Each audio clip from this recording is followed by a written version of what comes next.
Welcome back to comfy sleeping. Get comfortable now. Let your body sink into the bed.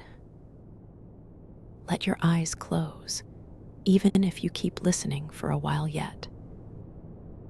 Tonight, we're going to follow a single river, north through the desert, for more than 3,000 years. The Nile and the civilization that grew up along its banks. Ancient Egypt. Not just the pyramids and the pharaohs you already know, but the whole long, patient story. How a strip of green land between two deserts became one of the longest-lasting civilizations humanity has ever built. We'll move slowly, the way the river itself moves. Unhurried, patient, carrying everything forward at its own steady pace. There's no need to remember any of it. Just let it drift past you, soft and slow, like water over sand. Picture the Nile at first light. Pale gold water moving north between dark green fields. Reeds bending slightly in a warm breath of wind. The desert waiting silently on both sides. Close enough to see, far enough to feel like another world entirely. Somewhere nearby, a heron lifts off the water without a sound. That's where Egypt begins tonight. A river, a strip of green, and a silence that has lasted for thousands of years.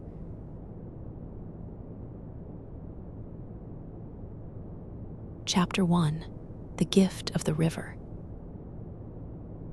The Greek historian Herodotus, visiting Egypt centuries after its greatest age had already passed, wrote a line that Egyptologists still quote constantly today. That Egypt was the gift of the Nile. He meant something quite literal.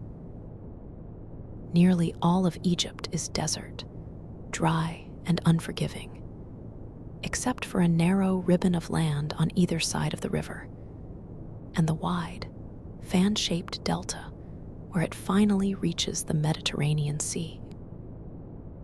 Every single year, for thousands of years before modern dams changed the pattern, the Nile flooded predictably, depositing a fresh layer of dark, fertile silt across the fields on either bank. This flood, called the inundation, was so reliable and so central to survival that the entire Egyptian calendar was built around it. 3 seasons, not 4.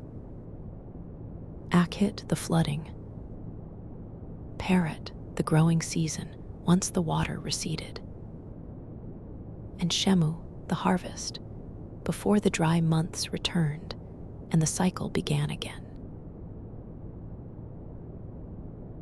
Without this yearly gift, Egypt could never have supported the large, settled population that eventually built pyramids, temples, and one of the first true states in human history.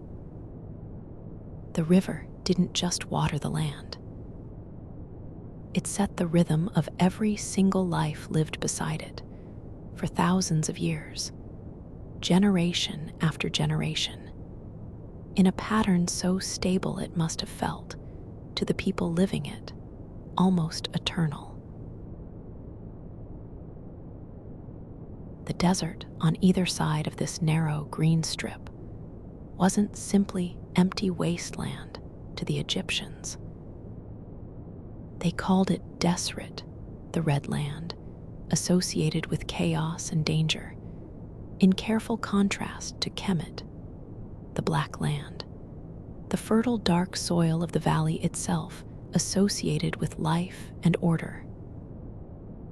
This sharp, visible boundary sometimes just a few footsteps wide, between thriving green fields and lifeless sand, shaped Egyptian thought about order and chaos as a constant, literal, physical presence, rather than an abstract idea. The Nile also functioned as ancient Egypt's primary highway, its gentle northward current carrying boats downstream with little effort, while the prevailing wind, blowing steadily from the north, let the same boats sail back upstream against the current. This convenient natural rhythm meant the hieroglyph for travel south used a boat under sail, while the hieroglyph for travel north showed a boat without one. The river's own behavior, quite literally, built directly into the Egyptian language itself.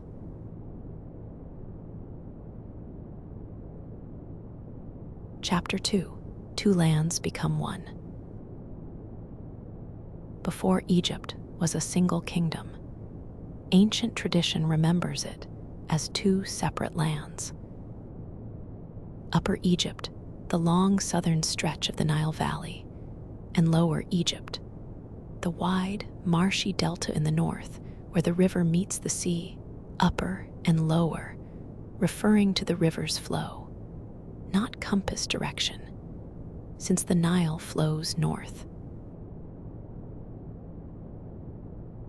Around 3100 BCE, give or take a century or two, in a period Egyptologists still debate and continue to refine as new archaeology emerges. A king traditionally remembered as Narmer, or possibly an earlier ruler merged with him in later memory, united these two lands into a single kingdom. The famous Narmer palette, a flat ceremonial slate carved with scenes of a king wearing, on one side, the white crown of Upper Egypt, and on the other, the red crown of Lower Egypt, is one of the oldest surviving records of this unification, and remains one of Egyptology's most treasured, most carefully studied objects. From this unification onward, Egyptian kings would carry the title Lord of the two lands, and wear a combined double crown for the rest of pharaonic history, a symbol repeated for the next 3,000 years, long after anyone remembered the specific details of how the two kingdoms first actually came together. Modern archaeology suggests the real process of unification was likely far messier and more gradual than the clean, single-moment story later Egyptians preferred to tell about themselves. Regional rulers along the Nile Valley probably competed, allied, and absorbed one another's territory over generations before any single unification. King could claim the whole achievement for himself, with Narmer representing, most likely, the final decisive step in a much longer process, rather than its sole beginning. This earliest period of Egyptian history, before writing was fully developed, is known to Egyptologists as the pre-dynastic period, and archaeological sites from this era reveal increasingly complex settlements, developing crafts, and early hierarchical burial practices. Poorer graves, simple and modest, wealthier ones already accumulating fine pottery and jewelry, showing that Egyptian social inequality and the concentration of wealth and power that would eventually build pyramids was already taking shape well before any pharaoh ever wore a crown at all.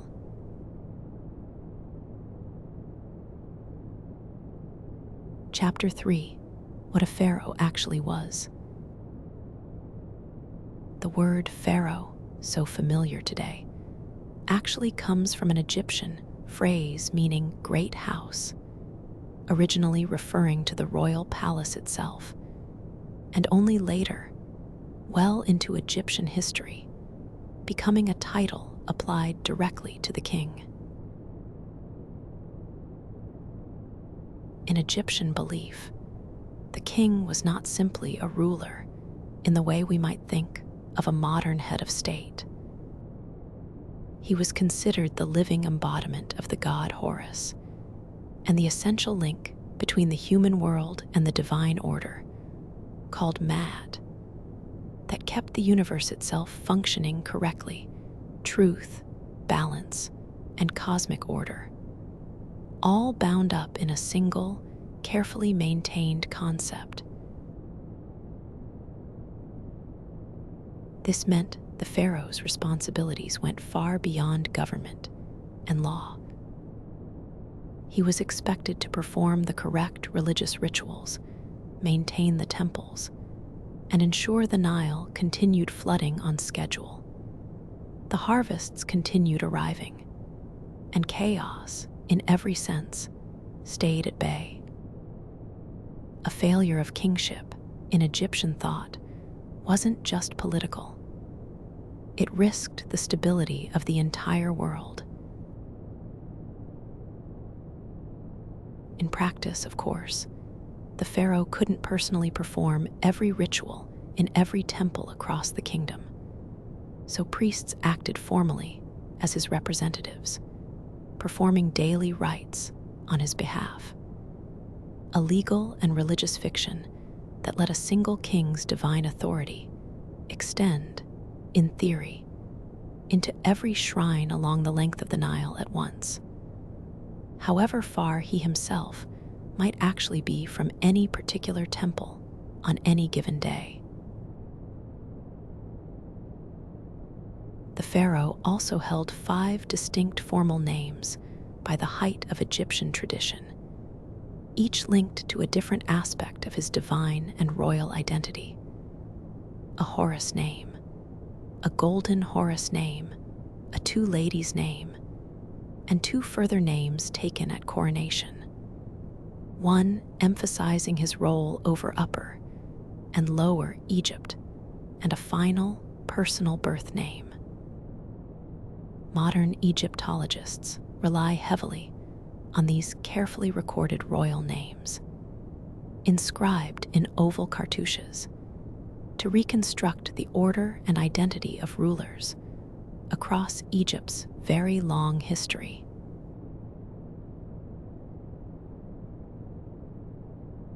Chapter 4: Building the Step Pyramid. For Egypt's first several centuries as a unified kingdom, kings were buried in flat-roofed, rectangular tombs called mastabas. But under the 3rd dynasty, a king named Djoser, working with an architect named Imhotep, whose name would later be remembered and even worshipped as a god of wisdom and medicine, changed Egyptian architecture forever. Imhotep's design stacked 6 mastaba-like layers on top of one another, each smaller than the one below, creating the step pyramid at Saqqara, the earliest large-scale stone building known anywhere in the world, completed around 2700 BCE. The step pyramid wasn't just an architectural first. It represented a leap in ambition and engineering confidence that set the stage for everything that followed. Within just a few generations, Egyptian builders would take this stepped design and refine it into the smooth-sided pyramid shape the world remembers today. Imhotep himself is one of the few non-royal individuals from all of ancient Egyptian history whose name and reputation survived so vividly that later generations, over 2,000 years afterward, worshipped him as a full god, associated with medicine, healing, and wisdom. An extraordinary afterlife for a man who began as a royal architect and official, a reminder of just how deeply Egyptian culture prized genuine, demonstrated skill and achievement. The step pyramid complex at Saqqara also included an enormous surrounding wall and a series of ceremonial courts and dummy buildings, some with doors that couldn't actually open, built solely for the king's spirit to use symbolically in the afterlife. An early, clear example of the enormous Egyptian investment in maintaining ritual and religious correctness, even when no living person would ever actually use the structure being built.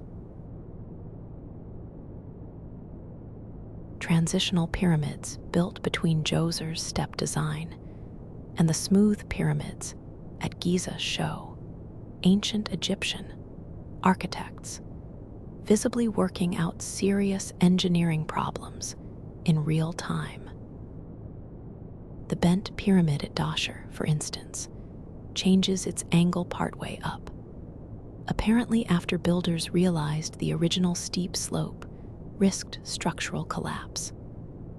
A rare, physical record of ancient trial, error, and correction preserved in stone for over 4,000 years.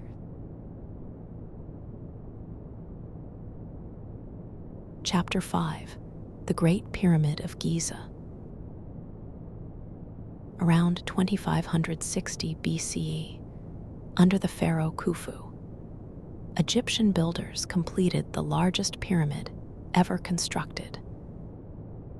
The Great Pyramid of Giza, originally standing at roughly 481 feet tall, a height that wouldn't be surpassed by any human structure anywhere on Earth for well over 3,000 years. The pyramid's precision remains genuinely startling, even to modern engineers. Its base is nearly perfectly level. Its four sides align closely with true north, south, east, and west. And it was built from over 2 million limestone blocks, some weighing several tons each, quarried, transported, and set in place using tools that, by modern standards, were remarkably simple. Contrary to the old, dramatic image of enslaved masses driven by the whip, archaeological evidence, including nearby workers' villages, complete with bakeries, breweries, and medical facilities for treating injuries, strongly suggests the pyramid's construction relied substantially on organized, paid, and rotating labor crews, likely including farmers working during the Nile's flood season, when their fields were underwater and field labor was impossible anyway. Excavated workers' cemeteries near Giza, discovered only in the 1990s, revealed skeletons showing signs of healed broken bones set and treated with real medical care.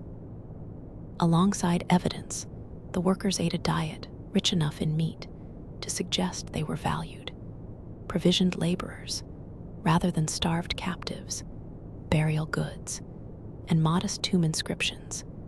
Nearby even record some workers' pride in their labor, describing themselves as friends of Khufu or workers on the horizon of Khufu, the pyramid's own ancient name.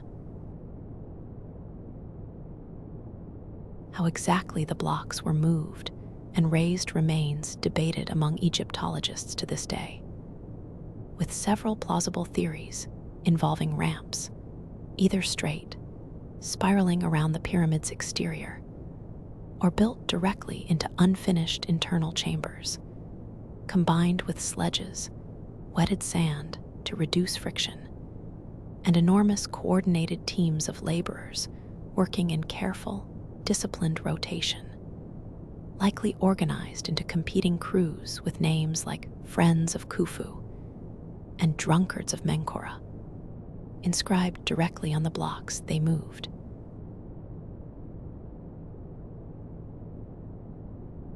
Chapter 6: The Great Sphinx. Standing guard near the Giza pyramids, the Great Sphinx, a colossal limestone statue with a lion's body, and most Egyptologists believe the face of the Pharaoh Khafre, remains one of ancient Egypt's most instantly recognizable and most debated monuments. Carved directly from the natural bedrock, rather than built up from separate blocks, the Sphinx stretches some 240 feet long and stands about 66 feet tall, making it one of the largest single stone statues anywhere in the ancient world. Its precise original purpose, likely tied to solar worship and royal divine protection, still debated in its finer details among scholars today. The Sphinx's nose, famously missing, has inspired centuries of colorful legend blaming everything from Napoleon's cannons to vandalism by Ottoman soldiers. Surviving sketches made well before Napoleon's Egyptian campaign clearly show the damage already present, and most Egyptologists now believe the nose was deliberately chiseled off centuries earlier, quite possibly by someone objecting to the monument on religious grounds during a later period of Egyptian or Islamic history, rather than lost to any single dramatic act of foreign vandalism. For long stretches of its history, the Sphinx lay buried up to its shoulders in wind-blown desert sand, and was periodically rediscovered and excavated by various ancient rulers who saw restoring it as an act of piety. One such restoration, carried out by a young prince who would later become the Pharaoh Thutmose IV, is recorded on a stone stela placed between the Sphinx's paws, describing a dream in which the Sphinx itself promised him the throne in exchange for clearing away the sand burying its body.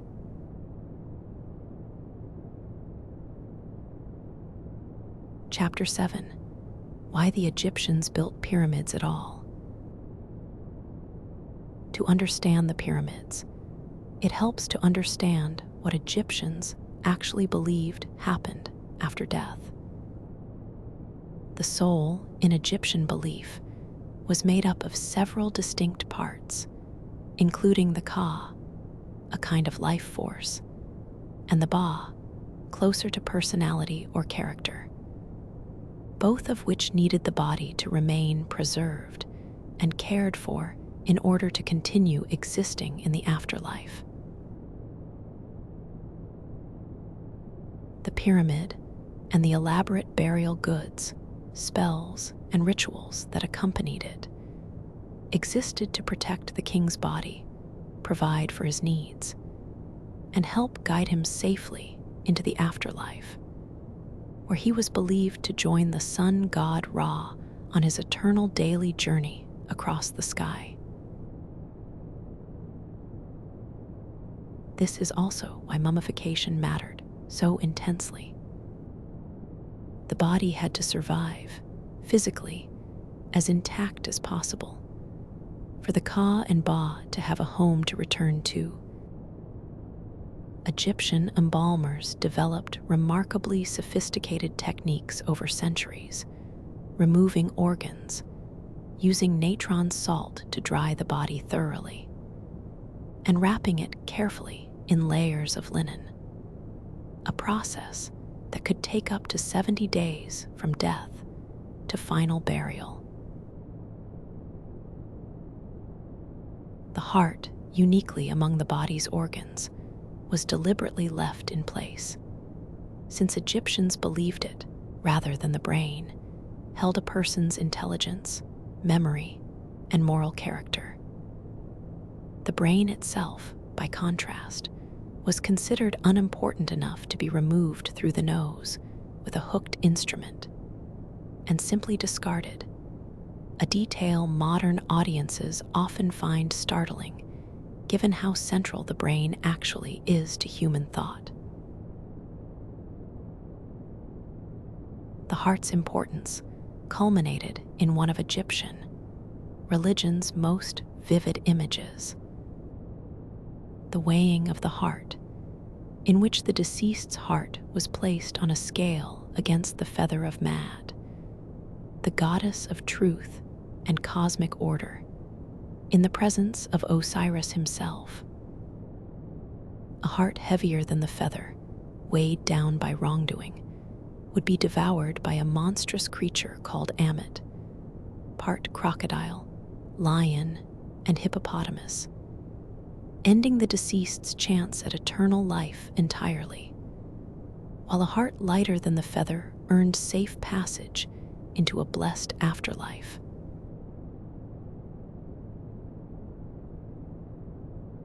Chapter 8: The Pyramid Age Ends. The Great Pyramid building era, concentrated mostly in the Old Kingdom period, eventually slowed and then stopped, not because the ambition faded, but likely because the enormous resources such projects demanded became harder to sustain as royal authority and central control gradually weakened. Later kings built smaller, less ambitious pyramids, often using cheaper materials like mud brick with only a stone outer casing. Structures that, without their protective outer shell, have crumbled far more badly over the following millennia than their far older, more solidly built predecessors at Giza. Eventually, by the Middle and New Kingdoms, Egyptian kings largely abandoned pyramid building altogether, shifting toward hidden rock-cut tombs instead, partly, historians believe, as a direct response to the widespread looting that had plagued even the most massive, heavily guarded pyramids within just a few generations of their completion.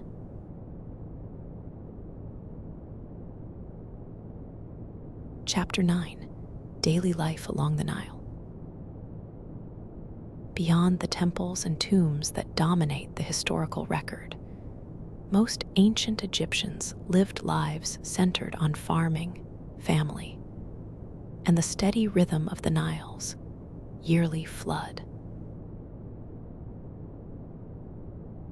A typical farming family grew wheat and barley for bread and beer, Egypt's two dietary staples, alongside vegetables, fruit, and flax for linen cloth. Homes were built from mud brick, cool in the heat, simple in furnishing, often built close together in tight village clusters near the fields they worked.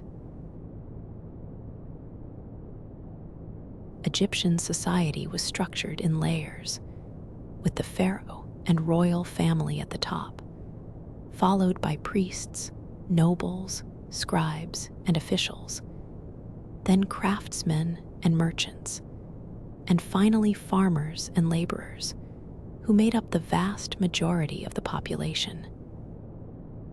Unlike some other ancient societies, though social movement wasn't entirely impossible, a talented scribe from a modest background could rise significantly through skill and education, since literacy itself was a genuinely valuable, transferable skill.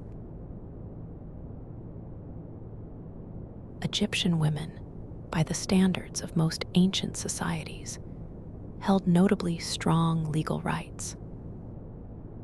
They could own and inherit property independently, initiate divorce, run businesses, and testify in court, largely on equal legal footing with men. Even though the most powerful political and religious positions remained overwhelmingly, though not always exclusively, held by men throughout most of Egyptian history. Marriage in ancient Egypt was a fairly informal, practical arrangement by modern standards, with no known religious or state ceremony required. A couple was generally considered married once they began living together, and often, once a formal property agreement protecting the wife's independent assets had been drawn up, a document that also spelled out clear financial terms in the event of an eventual divorce.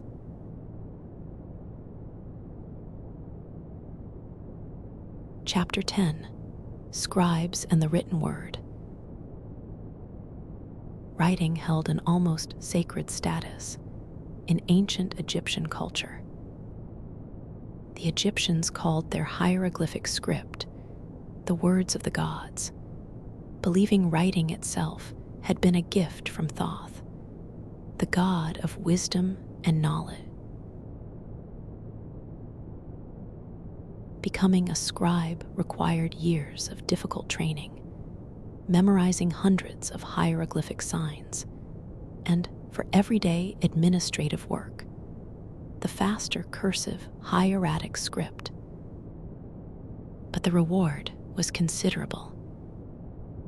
Scribes were exempt from manual labor and military service, and formed the backbone of Egypt's entire administrative and religious bureaucracy, keeping tax records, temple accounts, medical texts, and literature alike. For over 3,000 years, hieroglyphic writing preserved an extraordinary record of Egyptian life. But the ability to actually read it was eventually lost entirely. For centuries, after Egypt's ancient religion and language faded from daily use, a loss that wouldn't be reversed until a remarkable discovery in the chapters ahead. Egyptian schoolboys' training as scribes copied out standard texts repeatedly to perfect their hand, including a genre modern scholars call satirical letters, or schoolboy texts, in which established scribes lectured their students on the miseries of every other profession compared to the comfortable, respected life of a scribe, warning, in surviving examples, that a farmer's life meant endless toil and debt. A soldier's life meant beatings and danger, while a scribe need only master his craft to live comfortably.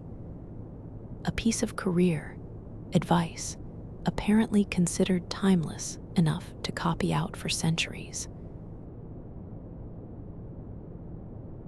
Papyrus itself, made from the pith of the papyrus reed growing abundantly in the Nile Delta, became one of ancient Egypt's most valuable exports, used for writing across the wider ancient Mediterranean world for thousands of years, and giving us, through Greek, the very word paper, still used in English and many other languages today.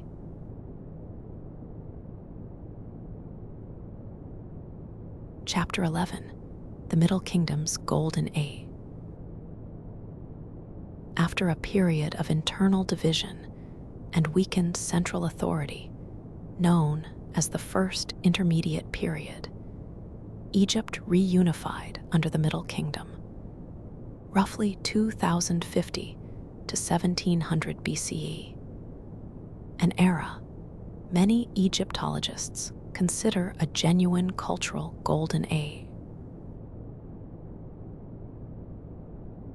Middle Kingdom pharaohs invested heavily in irrigation projects, particularly around the Fayum region, expanding Egypt's cultivable farmland significantly, while literature flourished, producing some of ancient Egypt's most celebrated texts, including the Tale of Sinu, a story of exile and eventual return, still studied and admired for its narrative sophistication, nearly 4,000 years later. This period also saw Egypt extend its influence further south into Nubia and strengthen trade and diplomatic contact with the wider eastern Mediterranean and Near East, laying groundwork for the even more expansive, cosmopolitan empire that would follow in the New Kingdom. Middle Kingdom literature also introduced a genre of pessimistic, reflective writing rarely seen in Egypt's more confidently stable Old Kingdom texts, including works like The Dialogue of a Man and His Soul, grappling openly with despair and the temptation of death, and The Admonitions of Ipuwer, describing a nightmarish vision of societal collapse and reversed social order, literature suggesting the trauma of the first intermediate period's chaos left a genuine, lasting mark on Egyptian cultural memory, even after political stability had fully returned.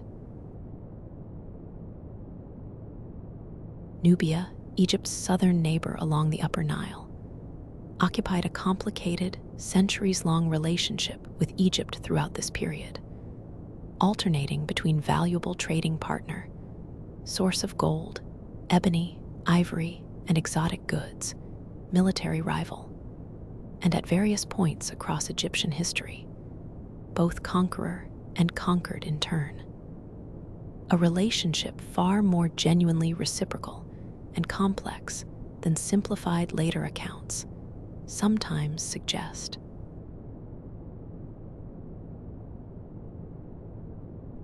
Chapter 12, The Hyksos and a Hard Lesson. The Middle Kingdom's stability eventually gave way to another period of fragmentation.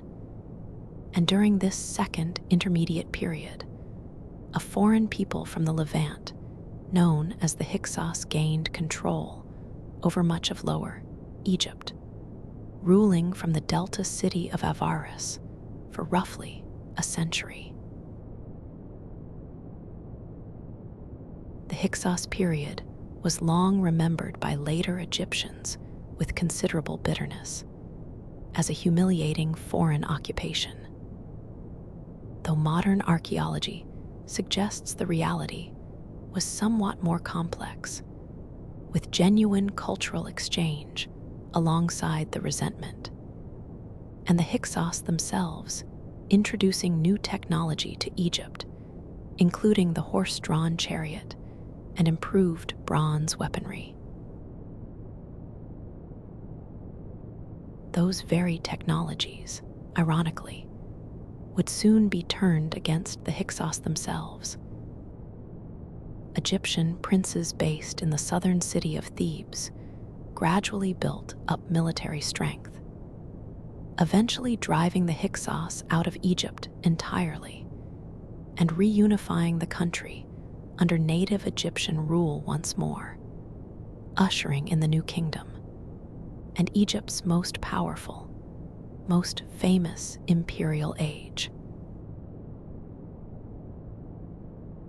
The pharaoh Ahmose I is generally credited with completing this expulsion around 1550 BCE, pursuing the last Hyksos forces out of Egypt and into southern Canaan itself.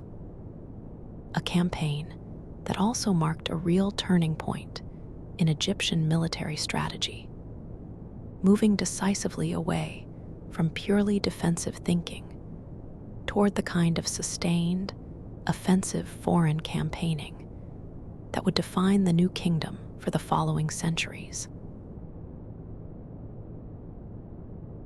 The trauma of foreign rule, however brief in the scope of Egypt's long history, left a lasting psychological mark on Egyptian royal ideology.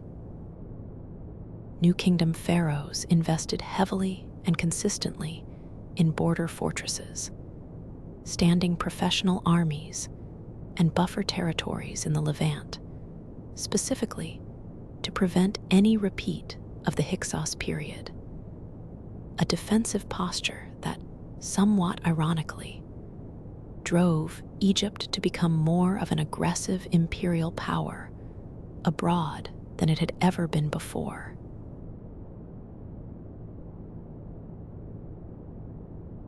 Chapter 13. The New Kingdom and an Empire is born. Determined never to face foreign domination again, New Kingdom pharaohs transformed Egypt from a prosperous but largely inward-looking river kingdom into a genuine military empire, projecting power deep into the Near East and south into Nubia.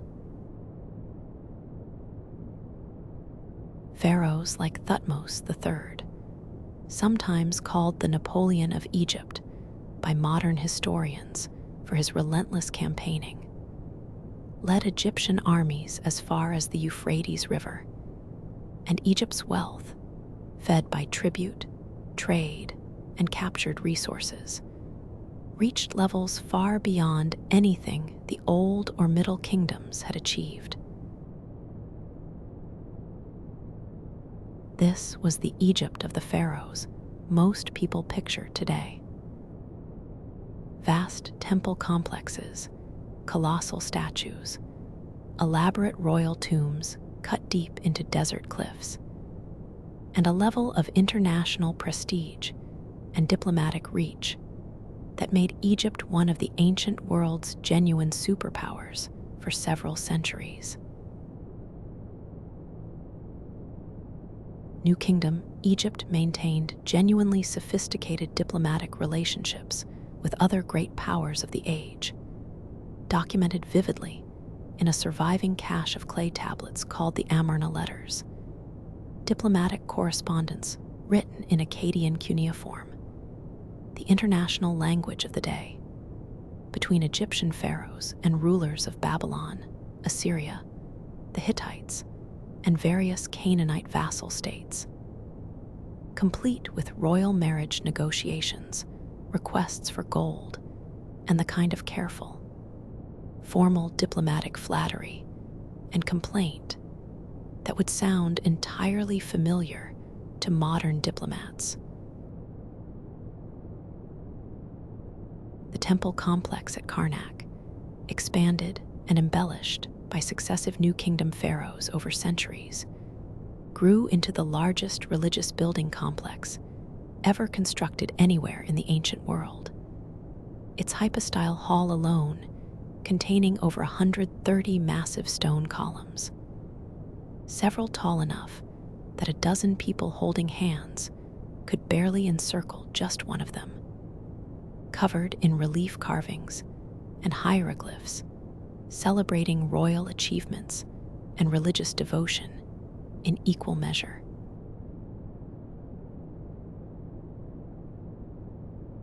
Chapter 14. Hatshepsut, the woman who became king. Among the New Kingdom's most remarkable rulers was Hatshepsut, who began as regent for her young stepson, but went on to rule as pharaoh in her own right, adopting the full royal titles, regalia, and even, in many official statues, the traditional false beard associated with kingship. Rather than pursuing extensive military conquest, Hatshepsut focused much of her roughly 20-year reign on ambitious building projects and expanded trade, most famously organizing a celebrated expedition to the land of Punt, likely somewhere along the Horn of Africa, bringing back incense, exotic goods, and even live myrrh trees, all carefully recorded in relief carvings at her stunning mortuary temple at Deir el-Bahari. Hatshepsut's rise to full kingship was itself a careful, gradual political process, rather than a single dramatic seizure of power.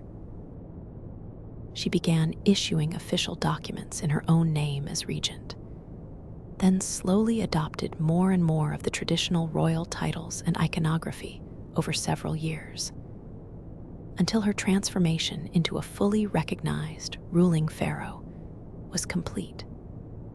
A patient, deliberate approach that suggests real political skill rather than any sudden, opportunistic power grab. Her mortuary temple at Deir el-Bahari, built into the dramatic cliffs on the Nile's west bank, remains one of ancient Egypt's most architecturally striking monuments. Its clean, terraced lines and colonnades, considered strikingly modern in appearance, even by architects studying it today, nearly 3,500 years after its construction.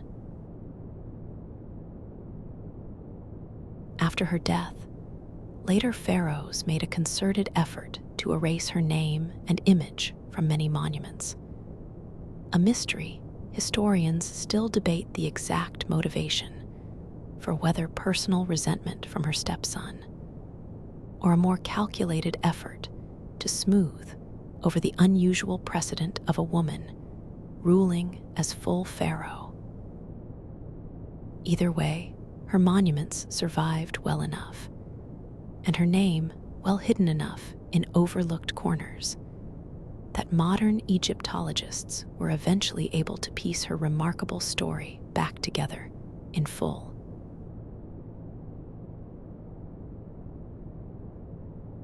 Chapter 15: Akhenaten's Religious Revolution.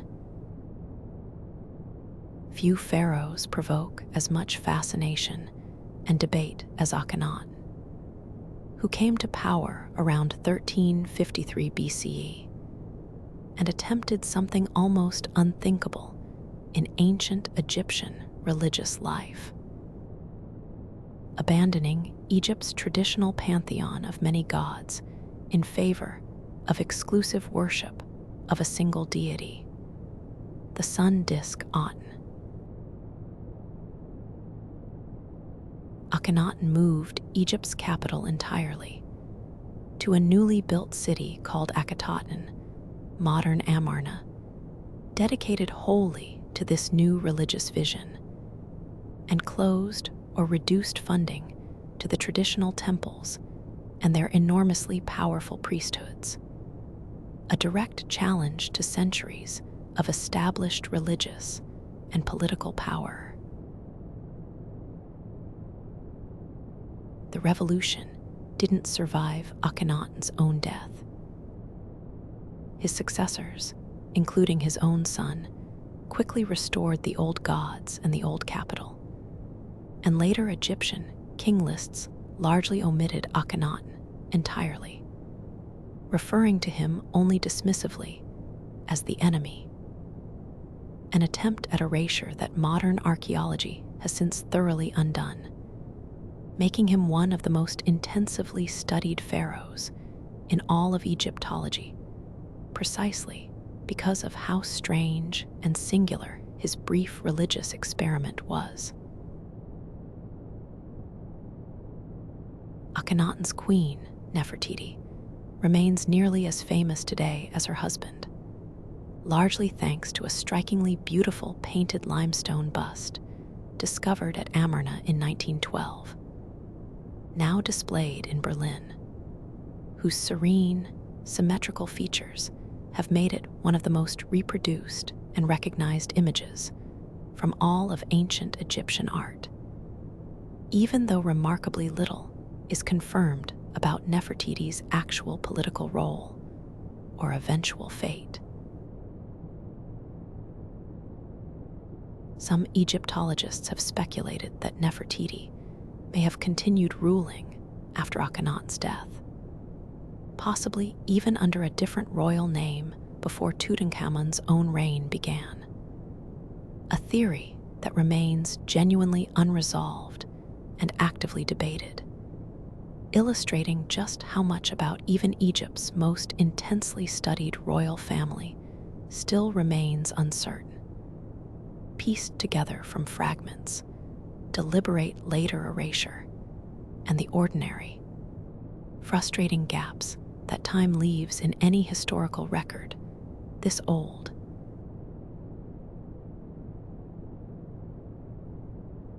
Chapter 16: Tutankhamun and the Tomb That Waited. Akhenaten's son, or possibly younger relative, took the throne as a child under the name Tutankhaten, tied to the abandoned Aten religion, but soon changed his name to Tutankhamun, restoring the old gods and reversing his father's religious revolution. Tutankhamun died young, likely still a teenager, after a brief and relatively unremarkable reign by the standards of Egypt's greatest pharaohs. And yet his name is now perhaps the most recognized in all of ancient Egyptian history, for one simple reason. His small, hastily prepared tomb in the Valley of the Kings was overlooked by looters for over 3,000 years and discovered nearly intact in 1922 by the archaeologist Howard Carter. The sheer volume and quality of golden treasures found within, including the famous Golden Death Mask, gave the modern world its clearest, most spectacular window yet into New Kingdom royal burial practices. A minor pharaoh, largely forgotten by his own successors, became, purely through the accident of his tomb's survival, the single most famous ancient Egyptian who ever lived. Howard Carter had spent years searching the Valley of the Kings, with limited success, before his funding, provided by the wealthy Lord Carnarvon, was very nearly withdrawn entirely. The two men agreed on one final season of digging, and within days of resuming work in November 1922, Carter's team uncovered a stone step that led, eventually, to the sealed doorway of Tutankhamun's tomb. When Carter first peered through a small hole into the antechamber by candlelight, and Carnarvon asked if he could see anything, Carter's now famous reply was simply, "Yes, wonderful things."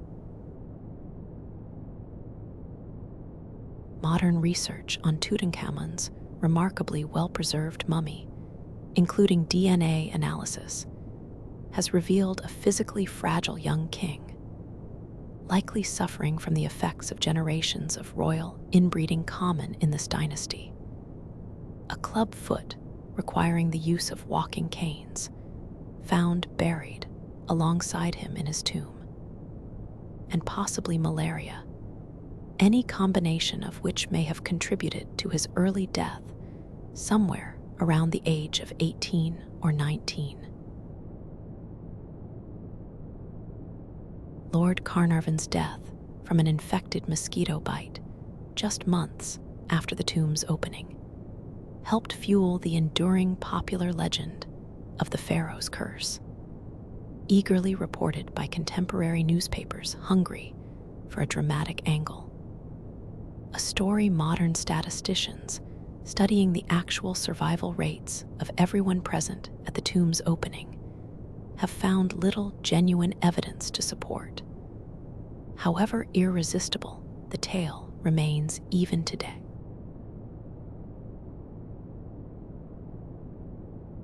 Chapter 17. Ramesses the Great.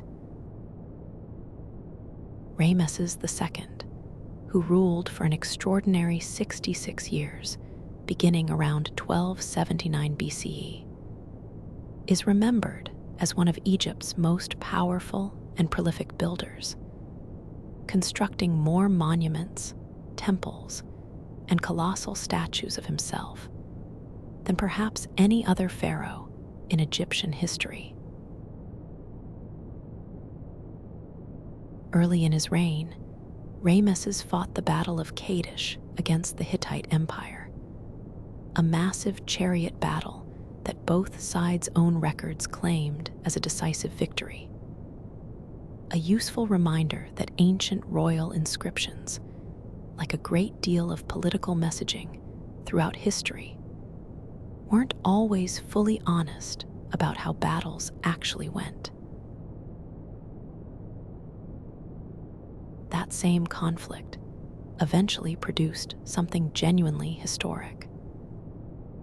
A peace treaty between Egypt and the Hittites, signed around 2500 and 60 years before our era's own diplomatic treaties, considered by many historians the oldest surviving international peace treaty in the world, with copies preserved in both Egyptian hieroglyphs and Hittite cuneiform. The treaty included a mutual defense clause, and notably, an early extradition agreement covering fugitives fleeing between the two kingdoms, along with an unusual guarantee that any such returned fugitive would not be punished for having fled in the first place. A surprisingly humane detail for a document otherwise focused on military and political alliance between two ancient superpowers who had, only years earlier, fought one of the largest chariot battles in history against each other.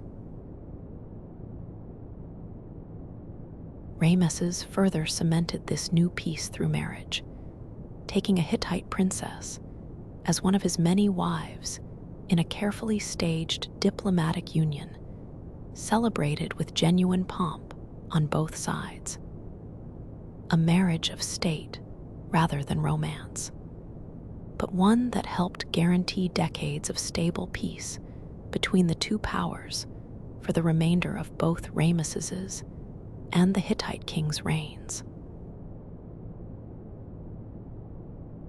Beyond Kadesh and his diplomatic achievements, Ramesses fathered an extraordinary number of children, well over 100 by some ancient accounts, across a reign so long that several of his own sons predeceased him, meaning it was eventually one of his younger sons, Merneptah, already an older man himself by the time he inherited the throne, who succeeded his famously long-lived father.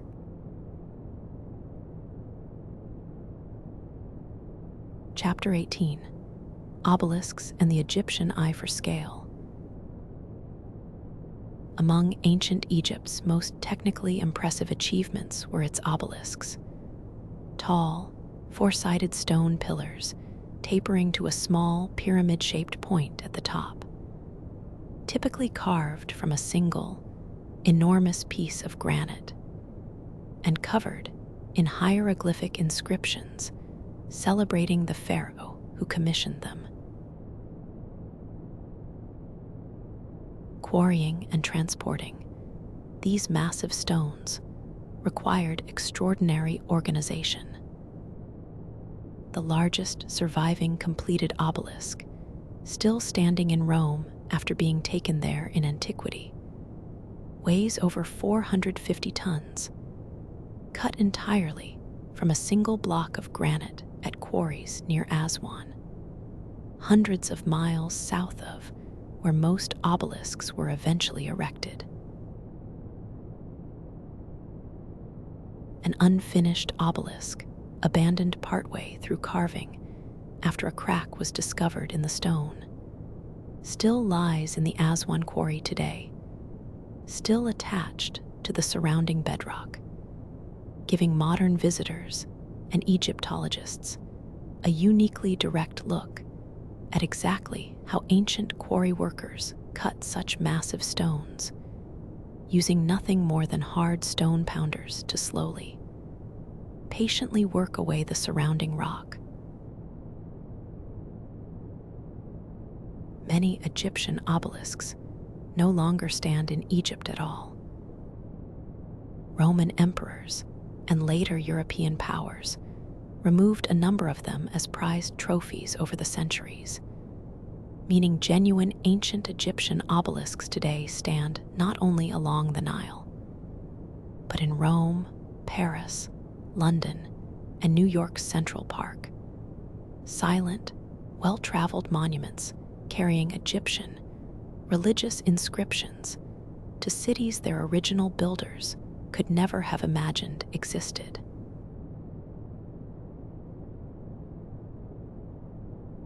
Chapter 19: Temples, Gods, and Everyday Worship. Ancient Egyptian religion involved an enormous, sometimes bewildering pantheon of gods and goddesses, many associated with specific places, forces of nature, or aspects of life and death. Ra, the sun god, Osiris, lord of the afterlife, Isis, his devoted wife, and Horus, their son and the living pharaoh's divine counterpart, stood among the most consistently important across Egyptian history. Ordinary Egyptians rarely entered the innermost, most sacred parts of great temples, which were considered the gods' actual living residence, and tended by dedicated priests performing daily rituals of washing, dressing, and feeding the god's statue. Much as one might care for an honored, permanently resident guest. Common people worshipped more directly at household shrines, local chapels, and through festivals, when a god's statue might be paraded publicly through the streets, offering rare, direct contact between ordinary Egyptians and the divine figures, who otherwise remained largely hidden within temple walls. Animal cults held a distinctive, important place in Egyptian religious life, with specific animals believed to house the living spirit of a particular god. The Apis bull, associated with the god Ptah, was selected through specific sacred markings, housed in considerable luxury at Memphis, and given an elaborate funeral and burial in massive stone sarcophagi upon its death, after which priests would begin the careful search for its divinely marked successor. Cats held a genuinely protected, almost sacred status across Egyptian society, associated particularly with the goddess Bastet, and the Greek historian Herodotus reported, with apparent astonishment, that Egyptian families would shave their eyebrows in mourning when a household cat died naturally, and that killing a cat, even accidentally, could provoke severe punishment. Millions of mummified cats, along with ibises, crocodiles, and other sacred animals, have been recovered from dedicated animal cemeteries across Egypt, offered by worshippers seeking the associated god's favor.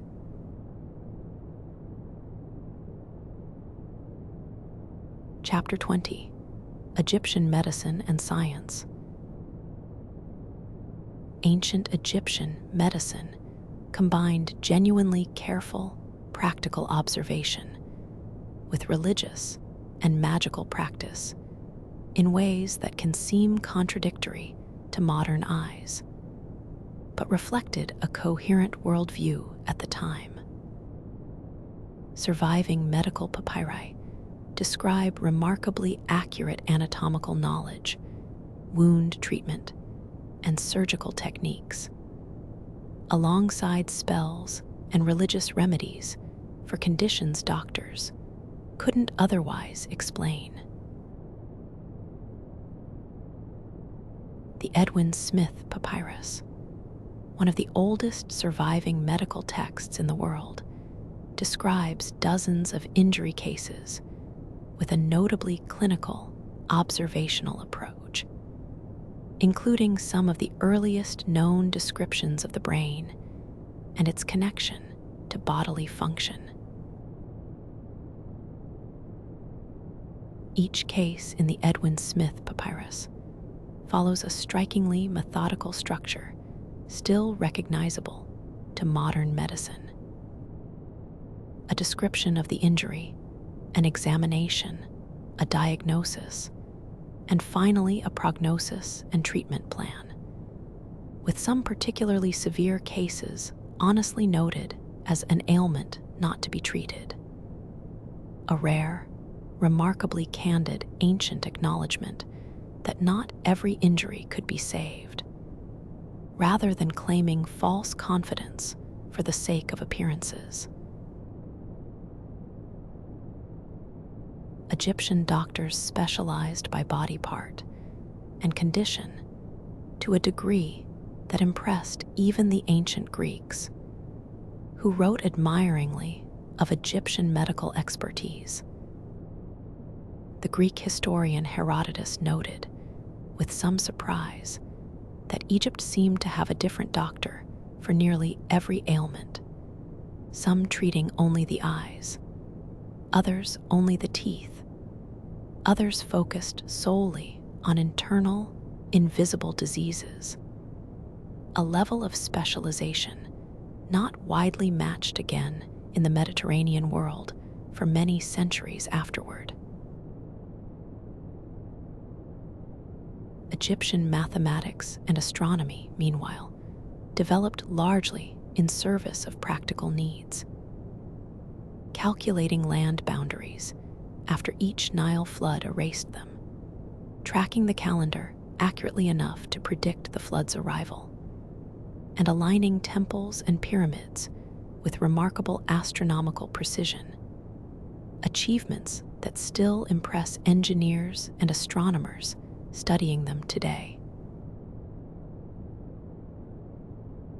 The professionals responsible for redrawing farmland boundaries after each flood, called rope stretchers for the knotted measuring ropes they used, developed practical geometric techniques for calculating area and right angles that later Greek mathematicians, including possibly Pythagoras himself, according to some ancient traditions, are thought to have studied and built upon during their own travels through Egypt.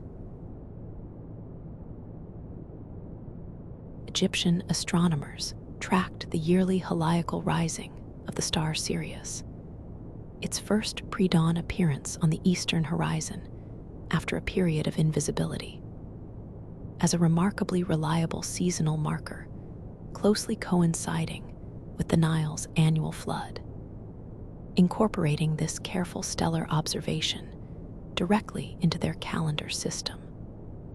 A rare, elegant fusion of practical agricultural need and genuine observational astronomy, maintained consistently across thousands of years.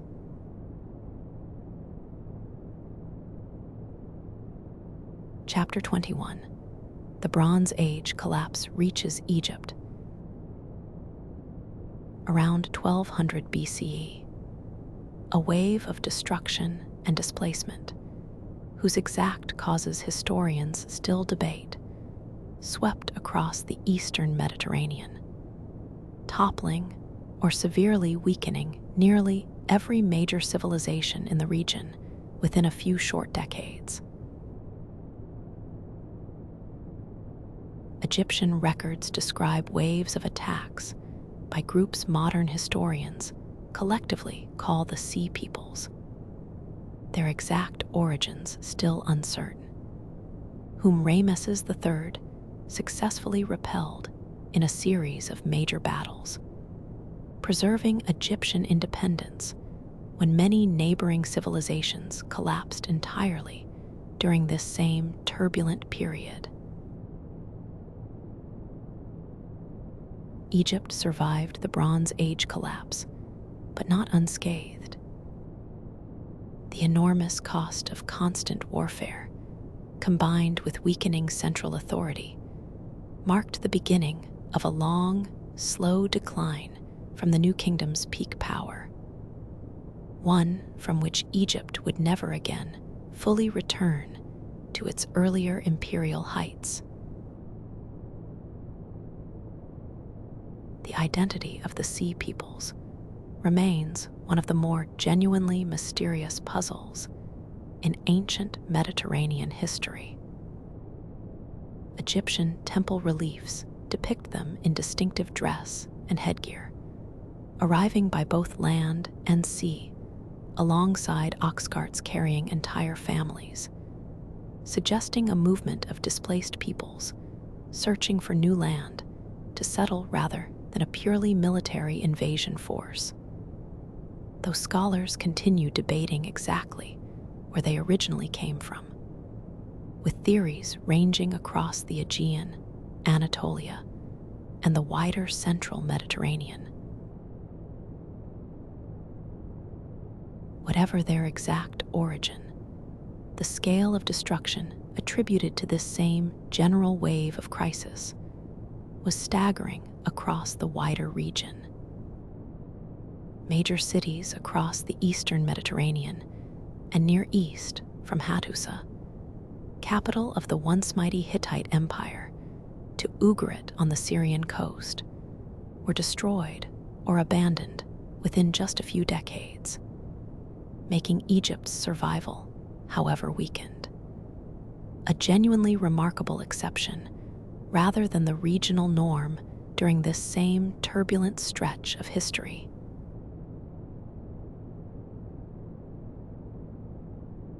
Chapter 22: Ozymandias and the Weight of Ambition. Ramesses II's enormous ambition, and the eventual fate of even his grandest monuments, would go on to inspire one of the English language's most famous poems, written thousands of years after his death, by a poet who never once set foot in Egypt himself. In 1818, the English Romantic poet Percy Bysshe Shelley wrote Ozymandias, inspired by news reaching Europe of a colossal broken statue of Ramesses, known to the Greeks by the thrown name Ozymandias, lying shattered and half-buried in the desert sand, its proud inscription boasting of unmatched power, now surrounded by nothing but empty, silent desert. The poem's famous closing lines describe a shattered visage in the sand, its pedestal still boasting, "My name is Ozymandias, King of Kings. Look on my works, ye mighty, and despair," followed only by the poet's own stark observation of nothing remaining beside the wreck, boundless and bare, the lone and level sands stretching far away. Shelley never traveled to Egypt himself, drawing his poem instead purely from written accounts and the broader romantic fascination with ruins and lost empires sweeping Europe at the time. And yet the poem captures something genuinely, historically true about Ramesses's legacy. For all his 66 years of relentless building, much of it did eventually crumble, fall, and scatter. A fate no Pharaoh's boundless self-confidence could ultimately prevent.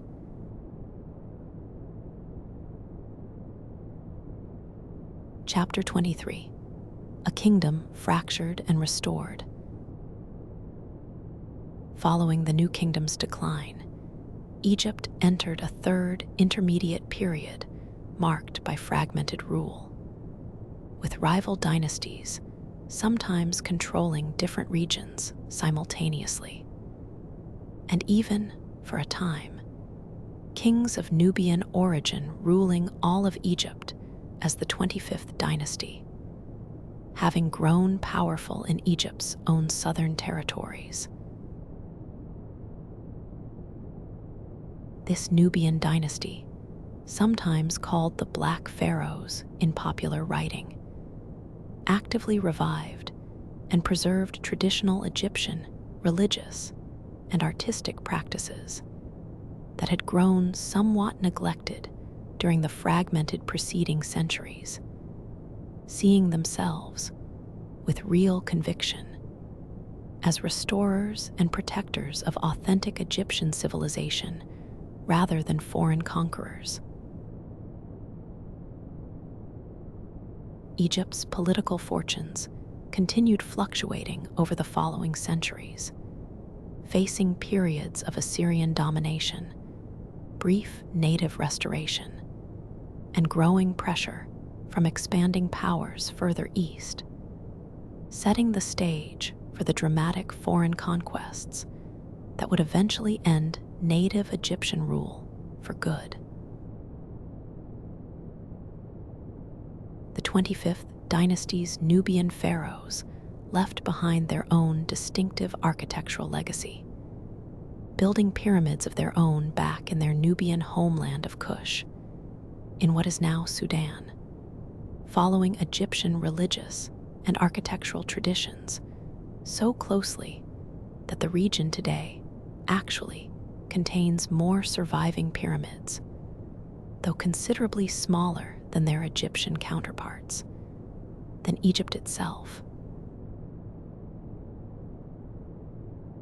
Later native Egyptian pharaohs of the 26th dynasty, ruling from the delta city of Sais during a final, genuine flowering of independent Egyptian culture before Persian conquest, oversaw a deliberate artistic and religious revival, consciously imitating and referencing the art and religious texts of Egypt's much earlier Old Kingdom Golden Age.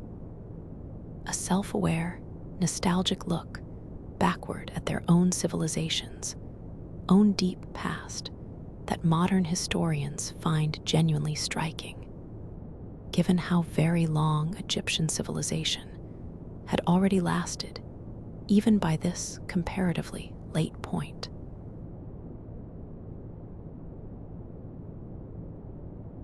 Chapter 24. Cracks before the conquest. Before Persia's conquest brought native pharaonic rule to its first real end, Egypt had already weathered centuries of gradually declining international standing. Its once unmatched military and diplomatic dominance slowly overtaken by rising powers to its east.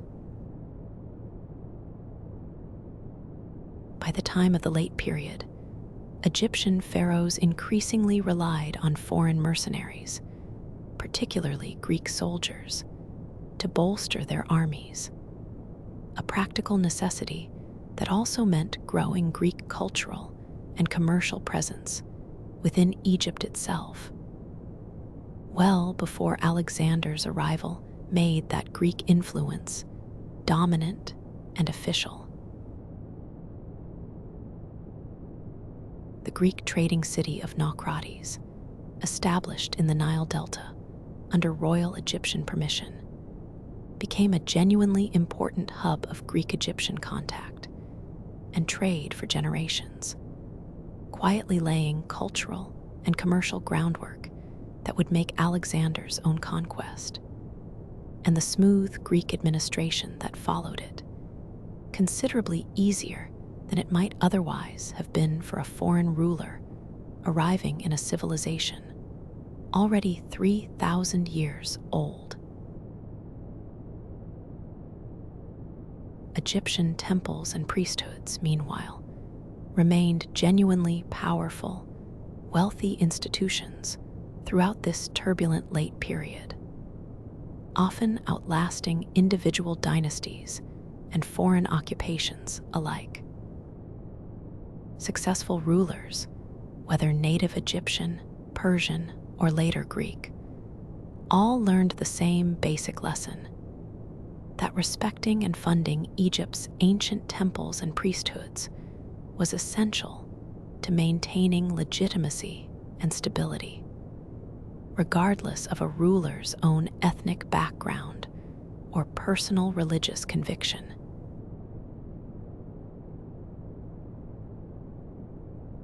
Chapter 25: Persia and Alexander. In 525 BCE, the Persian Achaemenid Empire conquered Egypt, incorporating it as a wealthy but often restless province of the vast Persian imperial system, a status that continued with a couple of periods of native Egyptian rebellion and independence for roughly 2 centuries.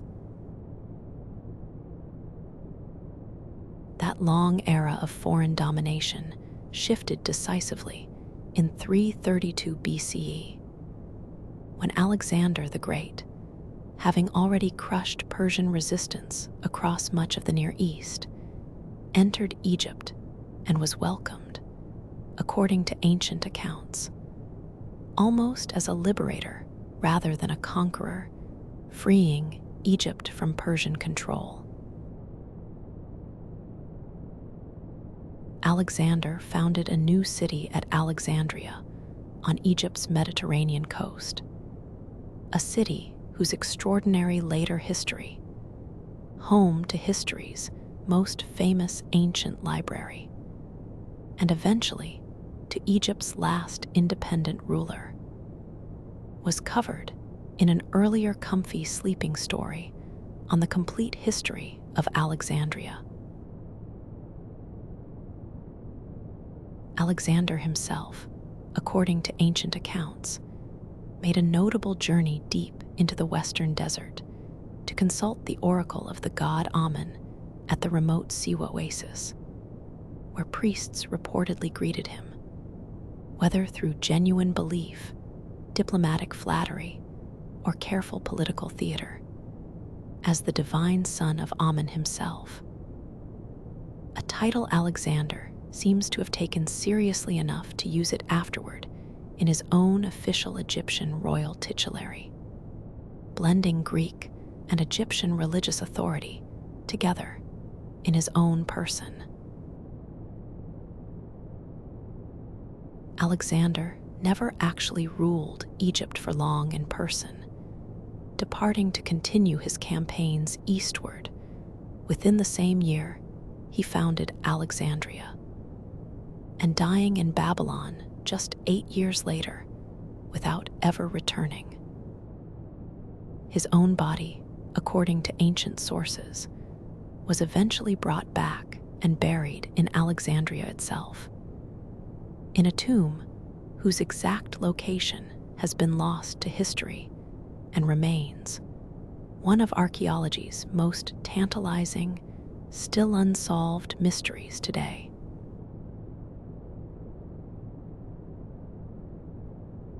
Chapter 26: The Library and Lighthouse of Alexandria. Alexander's new coastal city, founded in 331 BCE and developed enormously under the Ptolemaic kings who followed him, would go on to house 2 of the ancient world's most celebrated wonders, both covered in far greater detail in an earlier comfy sleeping story dedicated entirely to Alexandria's complete history. The Great Library of Alexandria, established under the early Ptolemies, aimed at nothing less than collecting a copy of every significant text in the known world, drawing scholars from across the Mediterranean, and producing groundbreaking work in mathematics, astronomy, medicine, and geography, including Eratosthenes' remarkably accurate calculation of the Earth's circumference, using nothing more than shadows, sticks, and careful geometry. Nearby, the Lighthouse of Alexandria, built on the small island of Pharos, and standing perhaps as tall as a modern 40-story building, guided ships safely into Alexandria's busy harbor for centuries, and was counted among the 7 wonders of the ancient world, its name eventually giving the word Pharos, or phar, to multiple modern languages as their basic word for lighthouse itself. Both the library and lighthouse eventually declined and disappeared over the centuries through a slow combination of funding cuts, earthquakes, and neglect rather than any single dramatic catastrophe. A gradual fading covered at length in that earlier Alexandria story, worth returning to if tonight's journey through Egypt leaves you curious for more.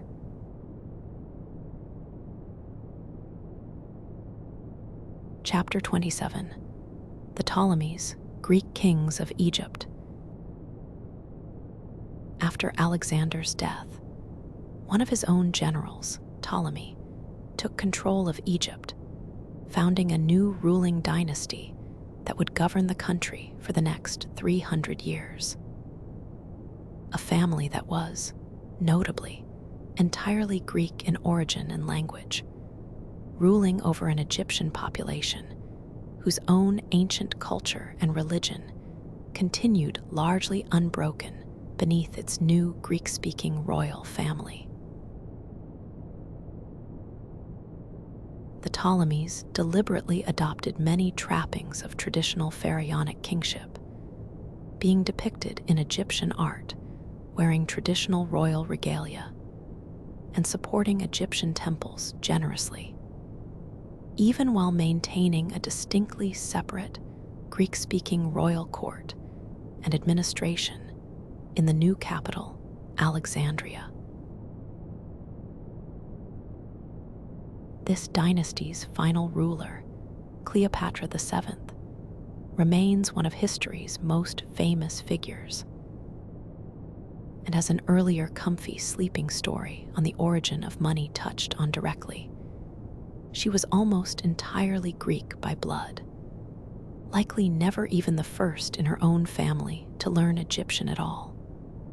A striking reminder of how thoroughly ancient Egypt, by its very final chapter, had already become something layered, blended, and considerably more complicated than the singular, unbroken civilization it's often imagined as today. Cleopatra's reign and her political and personal alliances, first with Julius Caesar and later Mark Antony, were covered in detail in that earlier comfy sleeping story on the history of money, and more directly still in the Alexandria story, both worth returning to if you'd like the fuller account. For tonight's purposes, it's enough to know that her defeat and death in 30 BCE brought the Ptolemaic dynasty, and with it, over 3,000 years of pharaonic rule in some form, to its final close. Following Cleopatra's death, Egypt became a Roman province, governed directly by the emperor himself rather than through the Senate, valued above all for its enormously productive grain harvests, which by this point were feeding a substantial portion of the city of Rome's own vast population. The same grain trade covered from Rome's own perspective in an earlier comfy sleeping story on the Roman Empire's rise and fall. Roman emperors, ruling Egypt from a distance, continued having themselves depicted on temple walls in full traditional pharaonic style and regalia for generations afterward, offerings to Egyptian gods in traditional forms, a striking, almost theatrical continuity maintained for purely practical and political reasons, long after any genuine belief in the emperor's own personal divinity, in the old Egyptian sense, had likely faded from serious consideration.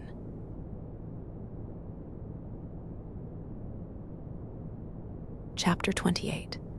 Egyptomania reaches the modern world. Napoleon's Egyptian campaign in 1798, though a military failure in the end, brought along a large team of scholars, artists, and scientists whose careful documentation of Egyptian monuments, published afterward in an enormous multi-volume work, sparked a genuine wave of European fascination with ancient Egypt that has never entirely faded since. This Egyptomania shaped fashion, architecture, and design across 19th century Europe and America in ways still visible today.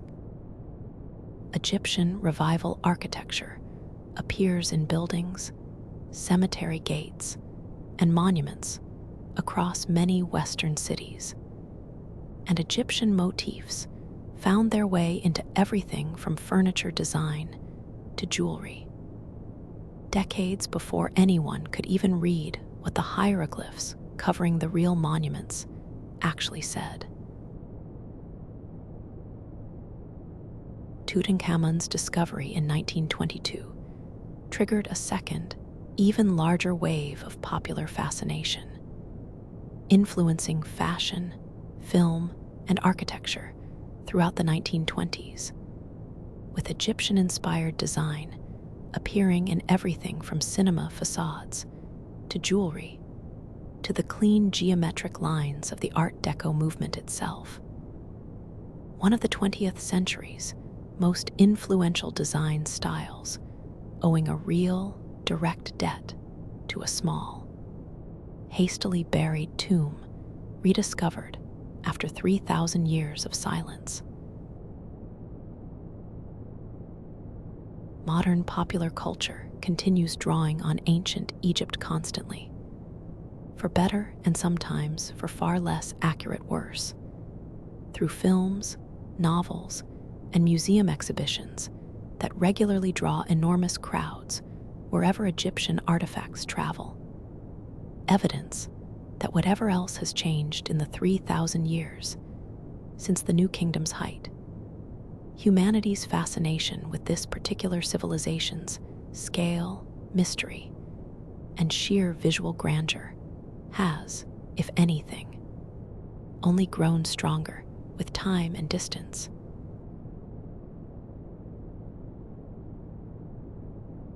Chapter 29.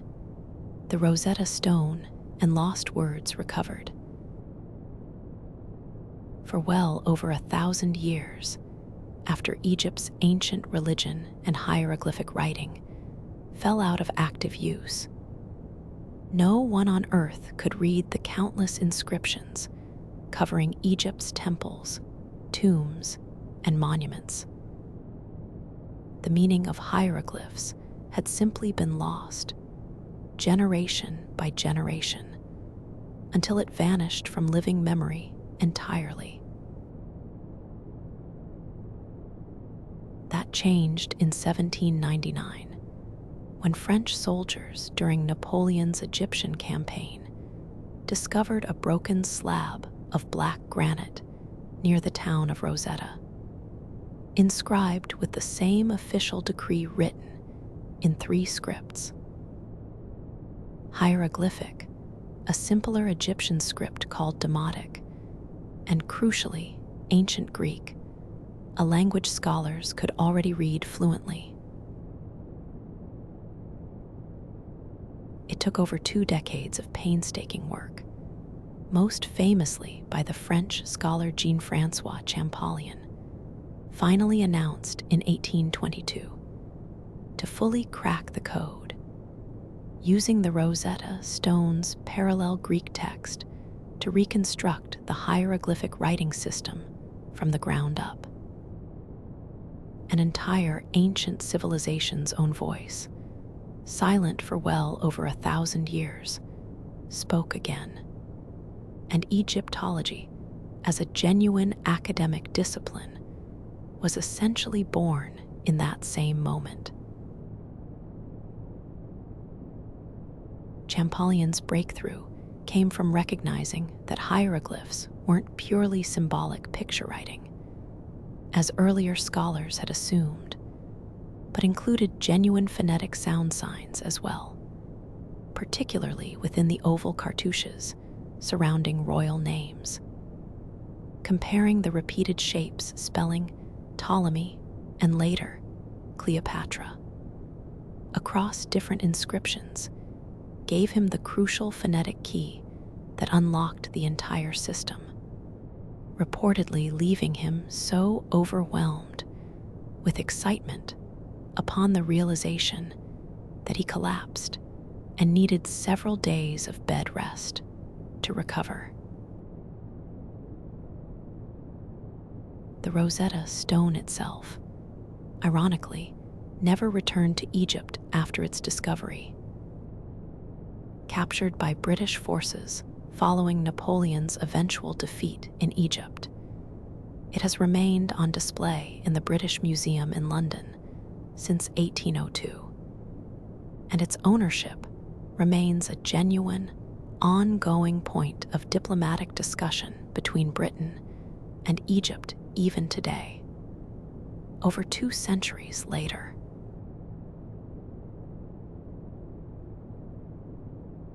Chapter 30: Egyptian Art and Its Timeless Rules.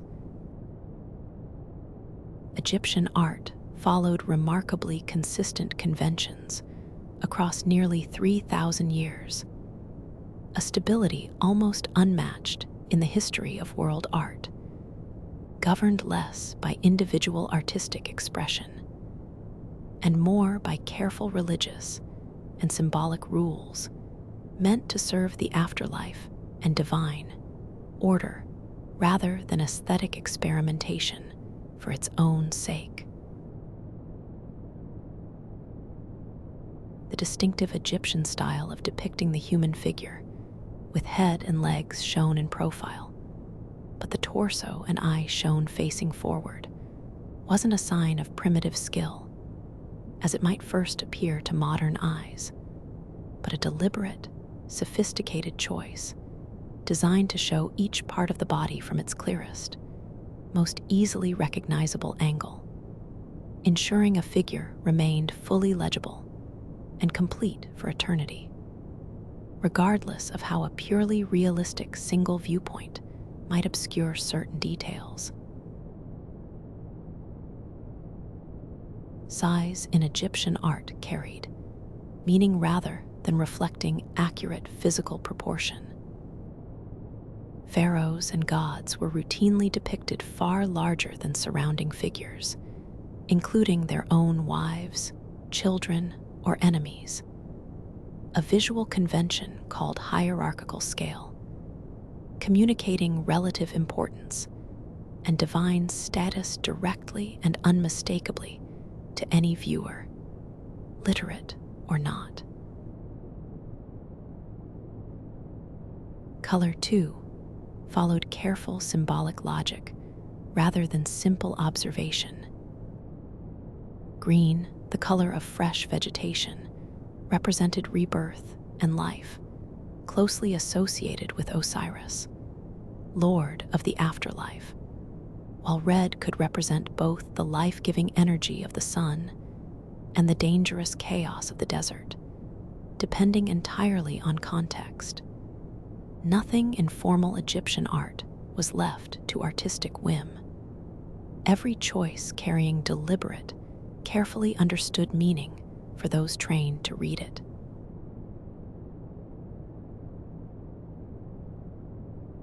Chapter 31. Robbing the Dead, Then and Now.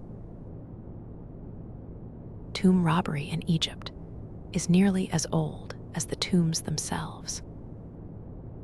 Surviving court records from the New Kingdom describe organized robbery rings, sometimes involving the very officials meant to guard royal necropolises, systematically looting royal tombs not long after burial, driven by the sheer, undeniable wealth sealed away inside them. Egyptian priests eventually responded to this ongoing crisis in a remarkable, protective way.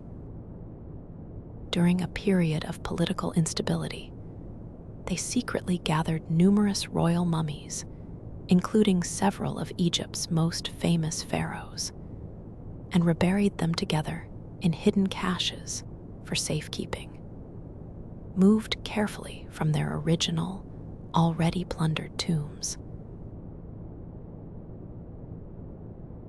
These caches, rediscovered by archaeologists only in the 19th century, preserved some of history's best-known royal mummies precisely because ancient priests, centuries earlier, had already recognized their tombs weren't safe and quietly took protective action of their own, meaning many pharaohs we can study today survived not because their tombs succeeded in protecting them, but because ordinary people, long ago, cared enough to hide them somewhere safer instead.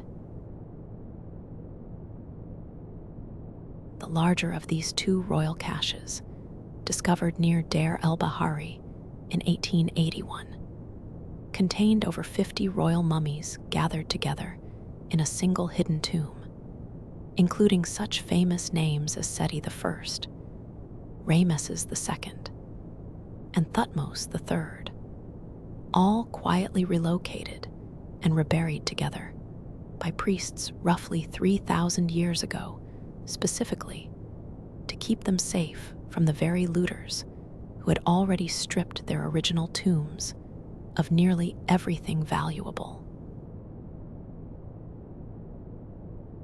Modern museum conservators and Egyptologists have since studied these royal mummies with remarkable, respectful care, using CT scans and DNA analysis rather than the more invasive unwrapping techniques common in earlier centuries, allowing researchers today to examine ancient causes of death, family relationships, and even some pharaohs' probable appearance in life, all without disturbing the physical remains any further than the ancient embalmers, and later, the priests who protected them, already had.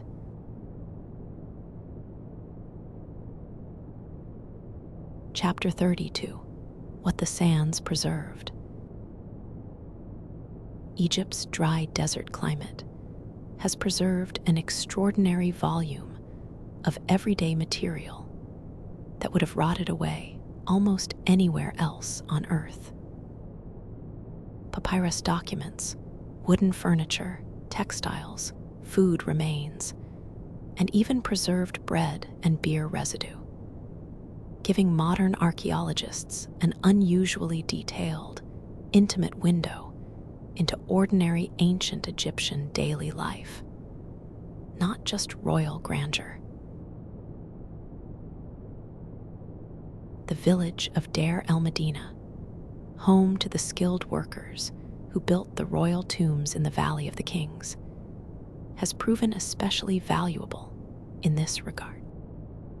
Thousands of surviving documents record workers' wages, complaints, what may be history's earliest recorded labor strike over delayed payment, love poetry, and ordinary domestic disputes, humanizing ancient Egyptians in a way royal monuments alone never could.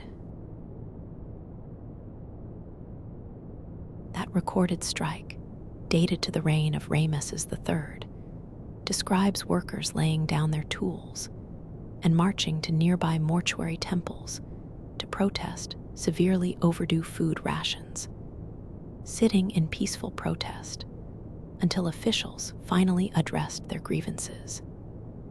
An extraordinarily early, well-documented example of organized labor action, preserved by the same dry desert conditions that preserved so much else about this small, unusually literate workers' community.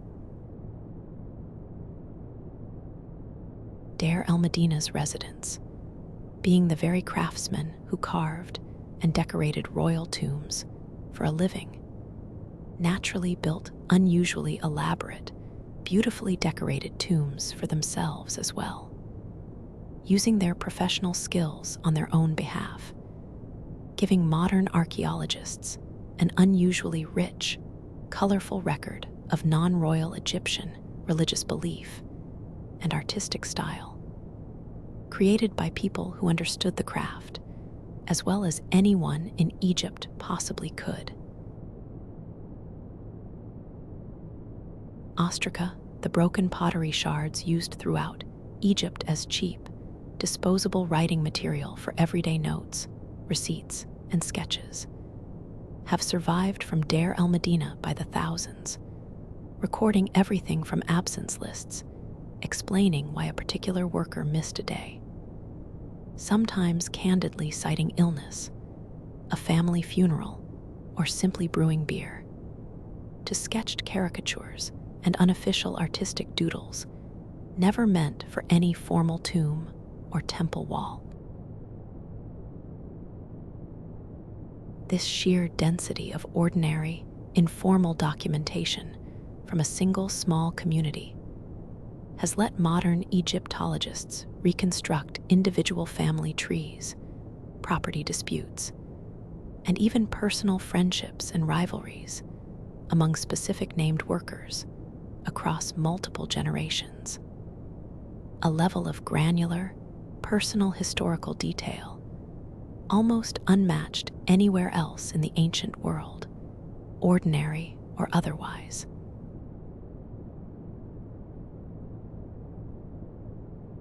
Chapter 33, Cracking the Everyday Language. Alongside formal hieroglyphs, ancient Egyptians used faster, more practical scripts for everyday writing, and studying these has given Egyptologists an unusually vivid, informal window into ordinary ancient life, far removed from grand royal inscriptions. Hieratic script, a cursive simplification of hieroglyphs suited to writing quickly with reed pen and ink on papyrus, was used for centuries for administrative records, letters, and literature, gradually giving way in later periods to an even more simplified everyday script called Demotic, the same script that appeared alongside hieroglyphic and Greek on the Rosetta Stone itself. Surviving personal letters, written in these everyday scripts, reveal Egyptians worrying about remarkably familiar, timeless concerns. A father writing anxiously to a son away on a work assignment, a wife complaining about household expenses, a worker requesting time off to attend to a sick relative, small, ordinary human moments that, translated across 3,000 years, feel startlingly close to concerns anyone today might recognize immediately in their own life. Even Egyptian humor survives in occasional flashes. Comic papyri and ostraca, broken pottery shards used as cheap scrap material for quick notes and sketches, sometimes show playful, satirical drawings, including animals acting out human roles in exaggerated, clearly comedic scenes, suggesting a lighter, more irreverent side to Egyptian culture that formal temple art, with its careful rules and solemn purpose, rarely had reason to show. Egyptian love poetry, preserved on a handful of surviving papyri, reveals a strikingly tender, playful side of ancient romantic life, with verses comparing a beloved to a garden in bloom, or describing lovesickness in terms remarkably similar to how a modern songwriter might frame the same feeling.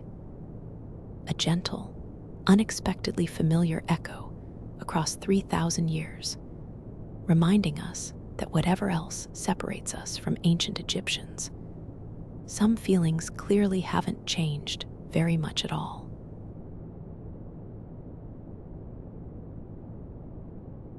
Chapter 34: What Remains. One thing worth sitting with for a moment, this deep into the story, is simply how long ancient Egyptian civilization actually lasted, measured against nearly anything else in recorded human history. From the unification under Narmer to Cleopatra's death, Egyptian civilization spanned roughly 3,000 years of continuous, recognizable culture, language, and religious tradition. For comparison, the distance in time between Cleopatra and us today is actually shorter than the distance in time between Cleopatra and the builders of the Great Pyramid. A genuinely startling way to think about just how ancient Egypt already was to Cleopatra herself.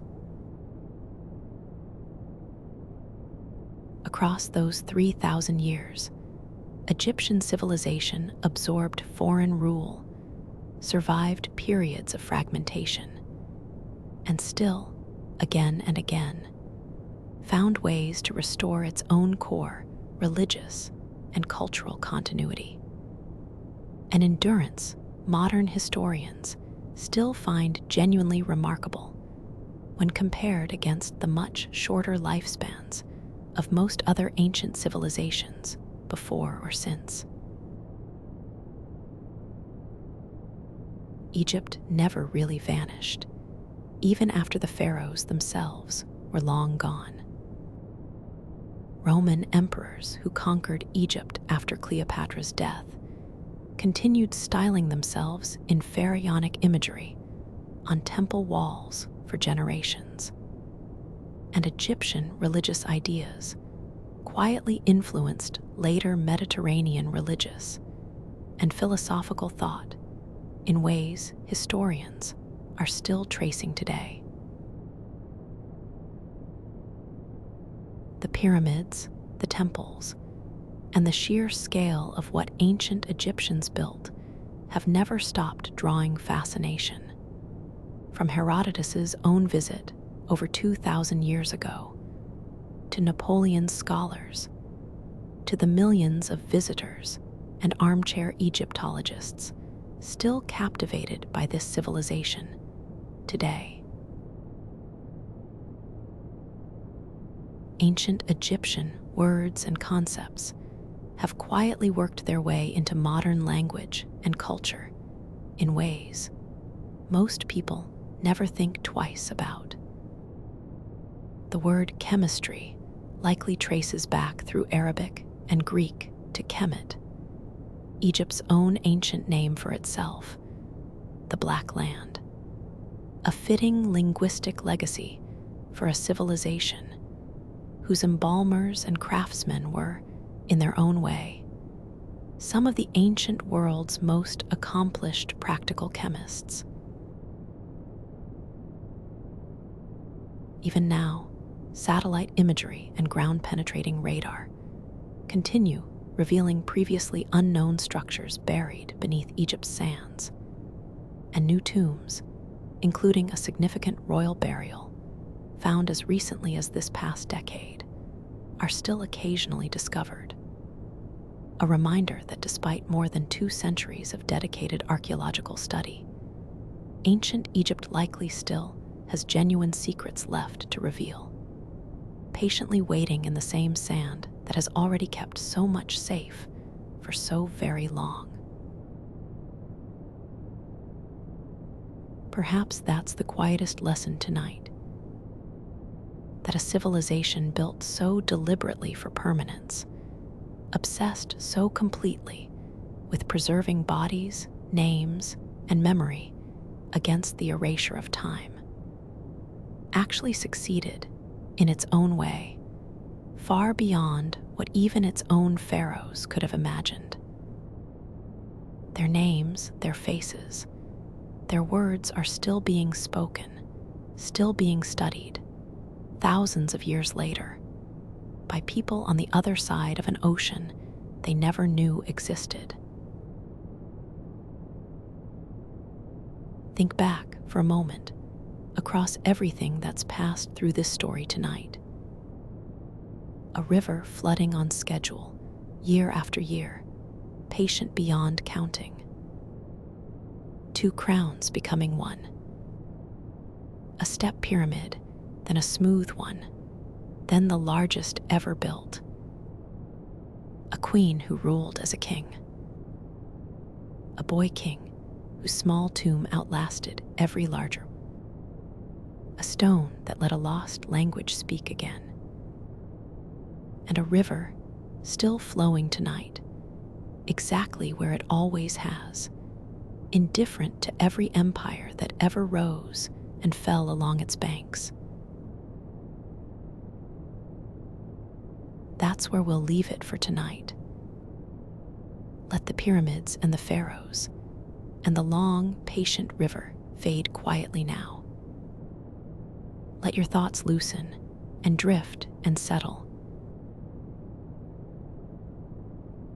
If this story helped you rest, a like, a subscribe, or a follow, wherever you're listening, helps it find someone else who needs a little help falling asleep too.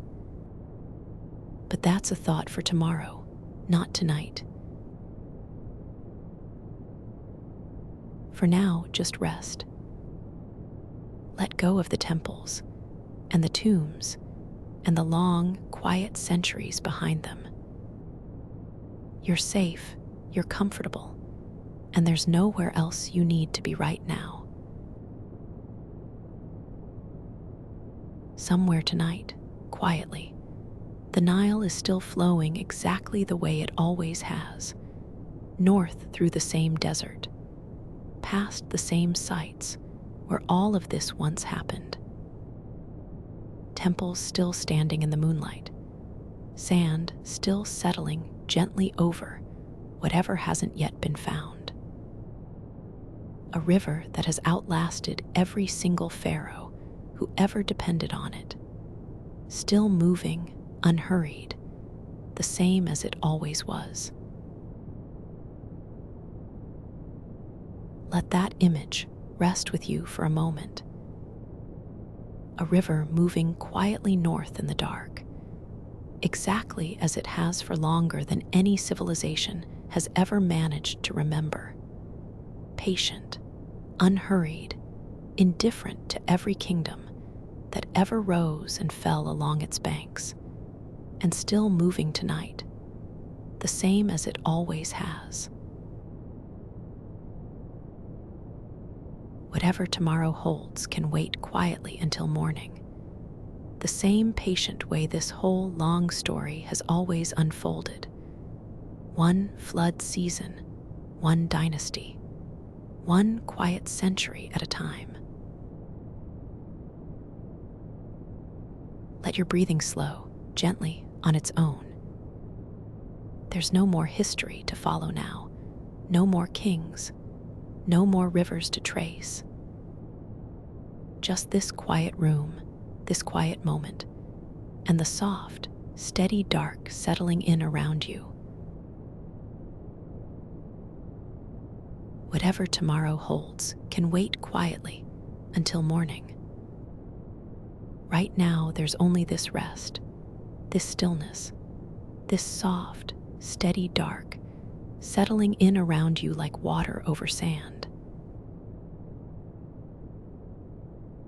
Sleep now. Drift all the way down. You've earned this rest, and it will still be here, waiting for as long as you need it. Good night, and sleep well.